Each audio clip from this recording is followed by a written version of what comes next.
வணக்கம். இன்றைய ஆழமான உரையாடலுக்கு உங்களை வரவேற்கிறோம். நம்மகிட்ட இருக்கிறது ஓஷோவோட அஷ்டாவக்ர மகாகீதை பாகம் 4. தலைப்பு இப்பொழுது இங்கே இரு. இது அஷ்டாவக்ர முனிவரோட சூத்திரங்களுக்கு ஓஷோ கொடுத்த விளக்கங்கள். ஆமா. நம்ம நோக்கம் இந்த மூலங்களிலிருந்து மிக முக்கியமான புரிதல்களை, சில சுவாரஸ்யமான கோணங்களை உங்களுக்கு தர்றதுதான். சரிதான்.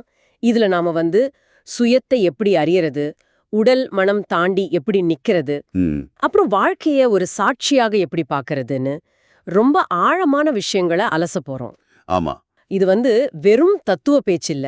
நீங்க உங்க வாழ்க்கையில இதை எப்படி பார்க்கலாம், எப்படி பயன்படுத்தலாம், அந்த கோணத்துல தான் இந்த முழுமையான சிந்தனைய நாம செய்ய போறோம். ஆமா.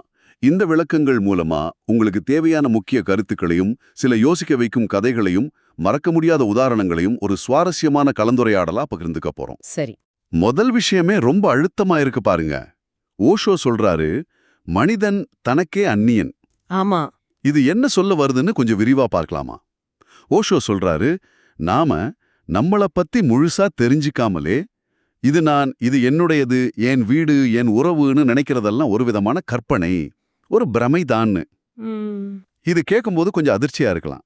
நீங்க உங்க வாழ்க்கையில இந்த நான் என்னுடையதுங்கிற உணர்வுகளை எப்படி பாக்குறீங்க? இது நிஜமாவே நீங்கள் தானா, இல்லை ஒரு பழக்கமான எண்ணமா? இதுதாங்க இது அஷ்டாவக்ர கீதையோட ஒரு மையமான கருத்து, ரொம்ப முக்கியமான ஒண்ணு. ஆமா. இத ஓஷோ ரொம்ப நடைமுறைக்கு உகந்த மாதிரி விளக்குறாரு. உதாரணமா பாருங்களேன், பசி, தாகம், திருப்தி, இந்த மாதிரி உணர்வுகள் எல்லாமே உடலோடது, உங்களுடையது இல்லைன்னு சொல்றாரு. ஓ, உடலோடதா? ஆமா. பசி எடுக்குதுன்னா அது உடலோட தேவை. நீங்க அத உணர்பவரா இருக்கீங்க, ஒரு சாட்சியா இருக்கீங்க. அந்த பசியே நீங்க இல்ல. இந்த புரிதல் தான் நான் உடல் அல்லன், அதாவது நகம் தேகோன்னு சொல்றாங்கல்ல, அத உணர்வதற்கான முதல் படி. சரி. நீங்க கவனிச்சு பாருங்க, இந்த ஒரு உடல் உணர்வும் தோன்றி மறையுது இல்லையா? ஆனா அத கவனிக்கிற நீங்க அப்படியே இருக்கீங்க. ஆமா, உண்மைதான். இந்த சாட்சி நிலைய புரிய வைக்க ஓஷோ ஒரு அருமையான உதாரணம் தர்றாரு. அந்த சிற்பி கதை தானே அது. சிற்பி மைக்கேல் ஆஞ்சலோ ஒரு கடையில யாரும் மதிக்காம கிடந்த ஒரு பெரிய மார்பிள் கல்ல பாக்குறாரு. ஆமாம். மத்தவங்களுக்கு அது வெறும் பழுதான கல்லு. ஆனா மைக்கேல் ஆஞ்சலோவுக்கு அதுக்குள்ள ஒளிஞ்சிருக்கிற ஒரு அற்புதமான இயேசுநாதர் சிலை தெரியுது. சரி. அவர் சொல்றாரு, நான் சிலைய உருவாக்கல, அது ஏற்கனவே உள்ள இருந்தது, நான் தேவையில்லாத கல்ல மட்டும் வெட்டி எரிஞ்சேன்னு. அரடா. அதுபோல நமக்குள் இருக்கிற தேவையில்லாத எண்ணங்கள், தப்பான அடையாளப்படுத்தல்கள், பற்றுகள், இதையெல்லாம் நீக்கினா நம்ம உண்மையான இயல்பு, அந்த மெய்ஞானம் தானா வெளிப்படும்னு சொல்றாரு. இருக்கிற எந்த தேவையில்லாத கல்ல உடைக்கலான்னு யோசிச்சு பாருங்க. அதே போல இந்த உலகம் பார்க்கறதுக்கு பல ஆச்சரியங்கள் நிறைஞ்ச மாதிரி தோணலாம். ஆமா, நிச்சயமா. ஆனா அடிப்படையில அது நிலையற்றது, ஒரு தோற்றம்தான். நனஷாரியம் இதம் விஸ்வம் ந கிஞ்சித் இது நிச்சயின்னு சூத்திரம் சொல்லுது. சூத்திரம் 106. ஆமா. இந்த ஆழமான புரிதல் வந்துட்டா வாழ்க்கையோட ஏற்ற இறக்கங்கள் உங்களை அதிகமா பாதிக்காது. இது வெறும் அறிவுபூர்வமான புரிதலா மட்டும் இருக்கக்கூடாது, உங்க நேரடி அனுபவமா மாறணும்னு ஓஷோ ரொம்ப வலியுறுத்துறார். அப்போ உலகத்தை ஒரு கனவு மாதிரி பார்க்கணுமா? சொல்லப்போறா அப்படிதான். அதுல வர்ற இன்ப துன்பங்களை ரொம்ப தீவிரமா எடுத்துக்காம ஒருவித விளையாட்டு மனப்பான்மையோட அணுகலாம். இது தேவையற்ற ஆசைகளை விட்டுட்டு இயல்பா அமைதியா இருக்க வழிவகுக்கும். இங்கதான் விஷயம் இன்னும் சுவாரஸ்யமா மாறுது. ஓஷோ திரும்ப திரும்ப சொல்ற ஒரு விஷயம் இருக்கு. என்னது அது? அதாவது வெறுமனே மந்திரம் மாதிரி நாம் பிரம்மம், அகம் பிரம்மாஸ்மின்னு சொல்லிக்கிட்டே இருக்கிறதுல எந்த பிரயோஜனமும் இல்லையா? ஆமா, கிளிப்புள்ள மாதிரி சொல்றதுல. அதே கிளிப்பிள்ள மாதிரி வேதாந்தத்தை ஒப்பிக்கிறத விட, உதாரணமா பசி எடுக்கும்போது அது உடம்புல எங்கிருந்து தோன்றுது, எப்படி உணரப்படுது, கவனிக்கிறது. ஆமா. எப்படி மெல்ல மெல்ல வலுப்பெறுது, சாப்பிட்டதும் எப்படி அடங்குதுன்னு கூர்ந்து கவனிக்கிறது தான் உண்மையான ஆன்மீக அனுபவம்னு சொல்றாரு. இது மனப்பாடம் செஞ்ச அழிவுக்கும் நேரடி அனுபவ அறிவுக்கும் உள்ள வித்தியாசம். கரெக்ட். சரி. முற்றிலும் உண்மை. நம்ம உடல் இயங்குறது, நம்ம பேசுறது, சிந்திக்கிறதுன்னு பல செயல்கள் பெரும்பாலும் தானா நடக்குது, ஆல்மோஸ்ட் ஆட்டோமேட்டிக்கலி. ஆமா. ஆனா நாம தேவையில்லாம நான் செய்கிறேன், நான் சிந்திக்கிறேன்னு ஒரு கர்த்தா மனப்பான்மைய, நான் தான் செய்யறேங்கிற எண்ணம், ஆமா, அந்த எண்ணத்தை நம்ம மேல ஏத்திக்கிறோம். இதனாலதான் தேவையில்லாத அகங்காரமும் துன்பமும் வருதுன்னு சொல்றாரு. இதுக்கு ஒரு கதை கூட சொல்லுவாரு, யானை கதை. ஆமா ஆமா, அரசன் யானை மேல ஊர்வலம் போகும்போது வழியெல்லும் மக்கள் அரசனுக்கு மரியாதை செலுத்தி வணங்குறாங்க. சரி. அத பார்த்த யானை இந்த மரியாதையெல்லாம் தனக்கு தான் நினைச்சுக்கிட்டு திமிரா நடக்க ஆரம்பிச்சதாம். நாமளும் பல சமயம் அந்த யானை மாதிரி தான். உடல் செய்யறத, மனம் யோசிக்கிறத நான் செய்கிறேன்னு நினைச்சுக்கிறோம். உண்மைதான். சூத்திரம் 107. ஆனா உண்மையில உடல் அதோட வேலைய செய்யுது, மனம் அதோட வழிய செய்யுது. நீங்க வெறும் சாட்சியா அத கவனிப்பவரா இருக்கலாம். சரி சரி, புரியுது. இந்த சாட்சி நிலைய வாழ்க்கையோட பிரச்சனைகள் மத்தியில எப்படி பயன்படுத்துறதுன்னு ஓஷோ சாக்ரட்டிஸ் கதையை உதாரணமா சொல்லி விளக்குறாரு. ஓ, சாக்ரட்டிஸ். ஆமா. சாக்ரட்டிஸோட மனைவி ஜாந்திபி ரொம்ப கோபக்காரங்களாம். சாக்ரட்டிஸை எப்பவும் திட்டிக்கிட்டே இருப்பாங்களாம். கேள்விப்பட்டிருக்கேன்.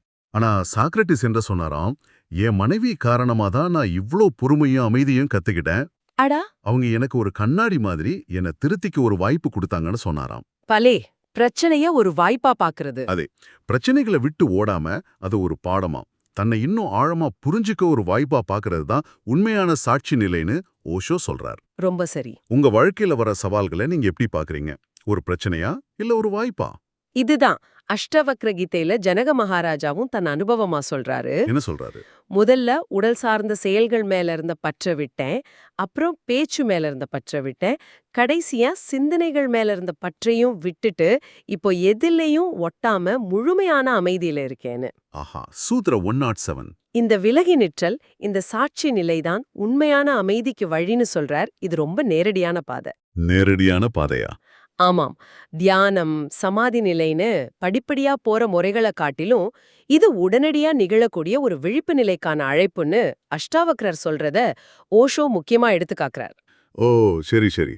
கவலைய பத்தி பேசும்போது ஊஷோ சொல்றாரு, நான் செய்கிறேங்கிற அந்த கர்த்தா எண்ணம் இல்லாம போயிட்டா அப்புறம் கவலைக்கு எங்க இடம் இருக்குன்னு கேக்குறாரு. சூத்திரம் 103.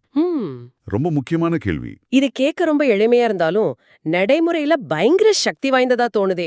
நாம செய்யற செயல்களோட முடிவுகள் நம்ம கையில இல்லன்னு முழுசா உணரும் பொழுது கவலை தானா குறைஞ்சிடுமா? நிச்சயமாக. சுகம் துக்கம், பிறப்பு இறப்பு மாதிரி வாழ்க்கையோட அடிப்படையான விஷயங்கள் எல்லாமே இயற்கையோட நீதிப்படியோ அல்லது ஒரு பெரிய பிரபஞ்ச சக்தியோட செயல்னாலேயோ நடக்குது. தைவதேவே தி சூத்திரம் 101. ஆமா. அப்படி ஒருத்தர் முழுசா ஏத்துக்கிட்டா அவர் தன்னோட கடமைகளை எந்தவிதமான மன அழுத்தமும் இல்லாம செய்வார். சரி. வெற்றியோ தோல்வியோ எது வந்தாலும் அதை இயல்பா ஏத்துக்கிற பக்குவம் வரும். சூத்திரம் 101, 102. அந்த பக்கம் வர்றதுக்கு இதுக்கு ஓஷோ ஒரு நாடக கதை சொல்றார் பாருங்க. ரொம்ப சுவாரஸ்யமா இருக்கும். சொல்லுங்க.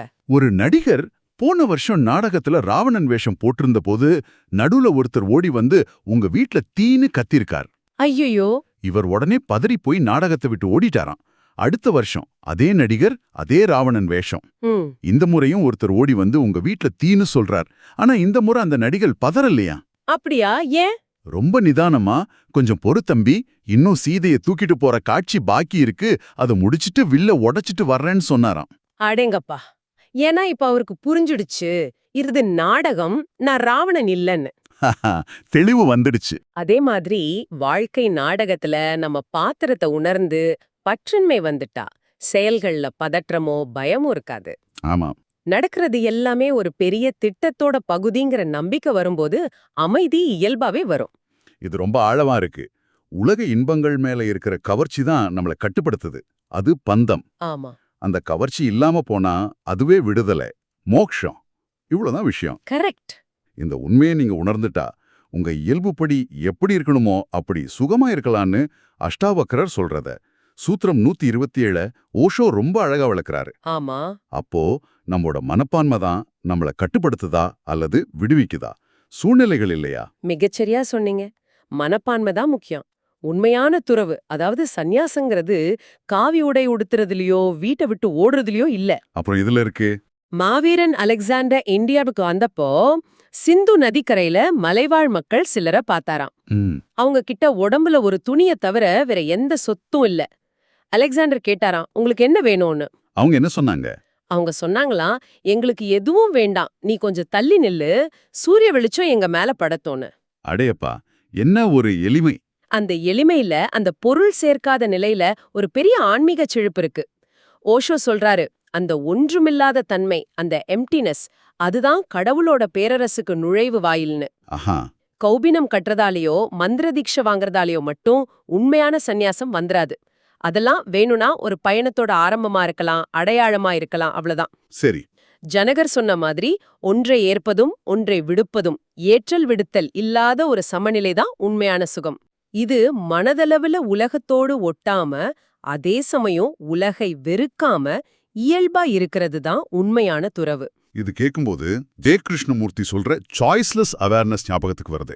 ஆமா, கிட்டத்தட்ட அதே மாதிரிதான். அதாவது எதையும் இது வேணும்னு கேட்காம, அது வேணான்னு ஒதுக்காம, எது எப்படி இருக்கோ அது அப்படியே எந்த விதமான தீர்ப்பும் இல்லாம பாக்குற நிலை. சரிதான். இந்த நிலையில ஒரு பெரிய சுதந்திரம், ஒரு லேசுப்பட்ட தன்மை இருக்கிற மாதிரி உணர்றேன். நிச்சயமா. அடுத்ததா அன்பையும் சத்தியத்தையும் பத்தி ஓஷோ பேசுறத பார்க்கலாம். சரி. இது ரெண்டும் ஒரே இலக்கை அடையறதுக்கான ரெண்டு வெவ்வேறு பாதைகள் மாதிரி. அப்படியா? ஆமா. நீங்க சத்தியத்தை தேடி போனீங்கன்னா அங்க அன்பு தானா வெளிப்படும். அதே மாதிரி நீங்க அன்போட பாதையில முழுமையா பயணிச்சா அங்க சத்தியத்தோட தரிசனம் கிடைக்கும்னு சொல்றாரு. சுவாரஸ்யமா இருக்கு. இதுல ஒரு முக்கியமான விஷயத்தையும் தெளிவுபடுத்துறார். புத்தர், மகாவீரர் போன்ற ஞானிகள் நாம பொதுவா கும்பிடுற மாதிரி ஒரு குறிப்பிட்ட உருவத்தோட இருக்கிற கடவுளை ஏத்துக்கல. ஆமா, அது தெரியும். ஆனா அவங்க கடவுளே கிடையாதுன்னு சொல்லல. அவங்க அந்த கடவுள் தன்மை நானே தான், ஐ ஆம் தட் டிவினிட்டி என்ற நிலையிலிருந்து தான் பேசுனாங்க. ஓ, அப்படியா? ஆமா. அவங்க மறுத்தது மனித கற்பனைகள்ல உருவான எல்லைகளுக்குட்பட்ட கடவுளைத்தானே தவிர பிரபஞ்சம் முழுவதும் வியாபிச்சிருக்கிற அந்த அடிப்படையான தெய்வீக தன்மையே இல்ல. இது ஒரு முக்கியமான வேறுபாடு. இதுக்கு இன்னொரு சுவாரஸ்யமான சம்பவம் இருக்கு. சொல்லுங்க. ஒருத்தர் ஓஷோ கிட்ட வந்து சந்நியாசம் வாங்கிக்கிறாரு. கொஞ்ச நாள் கழிச்சு வந்து, நீங்க எனக்கு சந்நியாசம் கொடுத்தீங்க, புது பேர் கொடுத்தீங்க, காவியோட கொடுத்தீங்க, ஆனா எந்த மந்திரமும் ஜெபிக்க சொல்லி தரலையேன்னு கேக்குறாரு. அதுக்கு ஓஷோ ரொம்ப அழகா பதில் சொல்றாரு. மந்திரம்ங்கிறது மனதை ஏமாற்றி அமைதிப்படுத்துற ஒரு உத்தி, ஒரு புகைமூட்டம் மாதிரி. நான் உங்களுக்கு நேரடியான அனுபவத்தை தர விரும்புறேன், மனதை ஏமாற்ற விரும்பலன்னு சொல்றார். ரொம்ப நேரடியான பதில். தொடர்ந்து சொல்றாரு, நீங்க கேக்குறது ஒரு சினிமா பாட்டா இருந்தாலும் சரி, ஒரு பக்தி பஜனையா இருந்தாலும் சரி, அதோட ஒன்றி போய் உணர்ச்சி வசப்படாம அத வெறும் சத்தமா, ஒரு சத்தமா நீங்க ஒரு சாட்சியாய் நின்னு கவனிக்க முடியுமானால் அதுவே தியானம்தான். சத்தத்தோட தன்மை முக்கியம் இல்ல, நீங்க அதை கவனிக்கிற அந்த விழிப்புணர்வு தான் முக்கியம்னு சொல்றது ரொம்ப புரட்சிகரமா இருக்கு. ஆமா. நீங்க இசையை கேட்கும்போது அல்லது யாராவது பேசும்போது அந்த சத்தத்தை வெறும் சத்தமா அதோட ஒன்றாம கவனிக்க முயற்சி செஞ்சு பார்த்திருக்கீங்களா? ஆமா. இங்க ஓஷோ ரொம்ப வலியுறுத்துற விஷயம் என்னன்னா, இயல்பா இருக்கிறது, பாசாங்க இல்லாம உண்மையா இருக்கிறது. அதுக்கு பேரு சகஜ குணம். சகஜ குணம். ஆமா. நாம என்ன உணர்றோமோ அதுக்கு உண்மையா இருக்கிறது, உள்ளொன்று வைத்து புறமொன்று பேசாம இருக்கிறது, இதுதான் உண்மையான அறவாழ்க்கைன்னு சொல்றாரு. அதாவது நேர்மையா இருக்கிறது. பொய் சொல்லாம, நேர்மையற்ற வழியில போகாம, நமக்கு நாம முதல்ல உண்மையா இருந்தாலே போதும். கடவுள் தன்மை அல்லது அந்த மெய்ஞானம் நம்ம உள்ள இயல்பா பிரவேசிக்குங்கிறது ஓஷோவோட ஆழமான நம்பிக்கை. நம்மள நாமே ஏமாத்திக்காம இருக்கிறது, அதுவே ஒரு பெரிய ஆன்மீக பயிற்சி தான் போல. நிச்சயமா. கடைசியா, மதம் ஆன்மீகம்ங்கிறது ஒரு பாரமான விஷயம் இல்ல, அது ஒரு கொண்டாட்டம்னு ஓஷோ சொல்றார். கொண்டாட்டமா? ஆமா. சோகமா கவலையோட முகத்தை தொங்க போட்டுக்கிட்டு கடவுளை தேடுறத விட ஆடி பாடி சிரிச்சு குதூகலமா ஒரு திருவிழா மனநிலையில அணுகிறது தான் சரின்னு சொல்றாரு. ஆஹா, இது கேட்கவே சந்தோஷமா இருக்கு. இது ஆன்மீக பாதைய ரொம்ப லகுவா ஆனந்தமான ஒரு பயணமா பார்க்க வைக்குது. அப்போ இந்த ஆழமான அலசல்ல இருந்து நாம எடுத்துக்க வேண்டிய முக்கியமான படிப்பினை என்னன்னு சுருக்கமா சொன்னா, நாம இந்த உடலோ ஓடிக்கொண்டிருக்கும் மனமோ இல்ல, நாம இவற்றை வேடிக்கை பார்க்கும் ஒரு அசையாத சாட்சி. சரிதான். இந்த புரிதலோட செயல்களை செய்யும்போது அதோட விளைவுகள்ல அதிகம் ஒட்டாம இருக்கலாம், தேவையில்லாத கவலைகளை குறைக்கலாம். இது நம்ம அன்றாட வாழ்க்கையில ஒரு பெரிய அமைதியும் சுதந்திரத்தையும் கொண்டு வர வாய்ப்பு இருக்கு, இல்லையா? மிகச்சரி. உண்மையான விடுதலைங்கிறது உலகத்தை விட்டு ஓடி போறதுல இல்ல. இல்லையா? இல்ல. உலகத்தோட மத்தியில எல்லா செயல்களுக்கும் நடுவுல இருந்துகிட்டு அதோட இன்பத் துன்பங்களால பாதிக்கப்படாம ஒரு தாமரை இலை தண்ணீர் போல ஒட்டாம இருக்கிறதுல தான் இருக்கு. In the world but not of the world. அதேதான். இயல்பா உண்மையா ஒவ்வொரு கணமும் விழிப்புணர்வோட வாழ்றது தான் அஷ்டாவக்ரர் சொல்ற, ஓஷோ விளக்குற ஆன்மீகத்தோட சாரம். இது ஒரு வெளிமாற்றம் இல்ல, முழுமையான உள்நிலை மாற்றம். ஓஷோவோட பார்வையில அஷ்டாவக்கரோட ஞானம் மிக நேரடியானது, எந்த விதமான சடங்குகளோ படிநடைகளோ இல்லாதது. ஆமாம். புரட்சிகரமானது. அதனாலேயே புரட்சிகரமானது, சக்தி வாய்ந்தது. இத வெறும் அறிவுபூர்வமா புரிஞ்சுக்கிட்டோம்னு நினைக்காம நம்ம அன்றாட வாழ்க்கையில சின்ன சின்ன விஷயங்கள்ல கூட ம், நடக்கும்போது, சாப்பிடும்போது ஆமா, பேசும்போது இந்த சாட்சி நிலைய எப்படி ஒரு அனுபவமா மாத்திக்க முயற்சி செய்யலான்னு நம்ம யோசிக்கலாம். நிச்சயமா. இறுதியா நீங்க சிந்தித்து பார்க்கறதுக்காக ஒரு கேள்வி. கேளுங்க. இந்த நவீன உலகத்தோட வேகம், எக்கச்சக்க கவனச்சிதறல்கள், இடைவிடாத தூண்டுதல்கள், இதுக்கெல்லாம் நடுவுல ஆமா, ரொம்ப அதிகம் இப்போ. இதுக்கு நடுவுல ஓஷோ இவ்வளவு அழுத்தமா சொல்ற இந்த சாட்சி நிலைய, இந்த இப்பொழுதில் இங்கேயே இருக்கும் தன்மைய, பீயிங் ஹியர் நவ், ம், இதை எப்படி உங்க அன்றாட வாழ்க்கையில ஒரு சில நிமிடங்களாவது கொஞ்சம் கொஞ்சமா கொண்டு வந்து அதோட அமைதியையும் தெளிவையும் நீங்க அனுபவிக்க முடியும்னு நினைக்கிறீங்க? நல்ல கேள்வி. இது ஒரே நாள்ல வர்ற விஷயம் இல்ல. ஒரு தொடர்ச்சியான மென்மையான முயற்சி தேவைப்படும் ஒரு பயணம். யோசிச்சு பாருங்க.